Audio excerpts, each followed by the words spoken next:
Okay, so this is the best way to think about it. You've got like songs you want to sing, right? It's really important we turn this into something objective that's measurable. So tone is always going to be something that's different for each person, right? Because everybody's got a different idea of what they like sound-wise. So how do we take that thing that's kind of subjective and give you a measurable, objective like way to get there, if that makes sense? How do we break that down? So this is how I think about it. Okay, this is like how I'm thinking about it.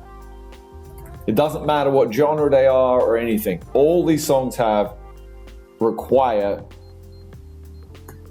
a certain range, right? That's the first thing. Of course. So first thing is you have to make sure you have the notes. So tone wise, for those notes to sound good, there needs to be a sense of control and ease, right? Because if those notes are not easy for you, they probably won't sound good. So we need that control and ease. We need to have the range. We need to have the volume control, because that's going to affect your tone too. For example, if you sing softly, the voice will sound different than if you sing loudly. It'll sound more intense. It'll sound more in your face. It'll sound like more heavy and solid. It'll cut through more. But some people don't want that sound. They might want it to be more mellow. So you have to be able to sing soft as well. So volume control is a big part of this too. So basically my philosophy is, while you may be thinking about tone, your priorities need to be being able to sing your favorite songs all the way through live, one take, good pitch, good control, ease, confidently.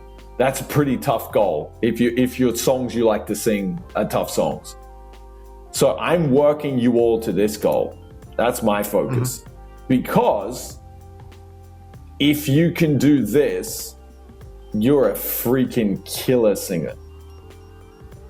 And by the time you can do this, you will either have that tone you're looking for, or if you don't, you will know exactly what to do with your voice to change it, to get that without losing this ability. If you chase tone first though, the reason why I don't focus on that first is because there's many different changes you can make to your voice that can affect your tone, but may not lead to this at all, if that makes sense. Yeah. So we always need this as the goal first and work backwards from that, because this then kicks out all the things that aren't related to that. Does that make sense? But if you chase tone first, some sounds may actually sound really cool. And you're like, oh shit, I freaking found it. I found the sound. And then you're like, okay, cool. I'm going to start like working this in my songs and everything. And then suddenly you just hit this wall and you're like, maybe you can't hit the notes, or maybe you can't get them in tune, or maybe they're just not stable, or maybe you can't go loud, or maybe you can't go soft, or maybe you can't get through a full song. And you're like, what's going on here? And then you keep practicing it and it doesn't improve. And that can just be the limitation of that coordination you found. And there could be like 5 of those different coordinations with all different kind of limitations. And then you can spend years beating your head against the wall, trying different things, hoping it's going to take you there. And then you realize it doesn't. I went through that. Some of the guys here have been through that. I think Michele has. Yeah. But if you come from this being the goal first, then anything that doesn't lead to this, we already know is like a dead end from the get-go. Does it make sense? So like if you have like, let's say coordination 1, coordination 2, like different sounds you can make. Like, you know, human body can make all these weird sounds, right? We can be like, the dark side of the force. You can make tons of different sounds. But not all of those sounds will lead to this thing. Maybe very few of them will. That's why I'm like pretty rigid on the sounds I have you guys make. And I have you make them in a specific way and stuff. It's because this one may get you halfway there and it's like, bam, hits a wall. This one may get you this way, bam, hits a wall. This way might get you almost there and bam. Or you have a sound that works on some songs really good and it works, and then you try to do a different song and then bam, you hit a wall. Like when I was talking with Michele, we used to sing with this high larynx mix, and I was saying like there were some songs it would work fine on. And then when I tried these other ones that laid in a specific spot and it just like didn't work at all.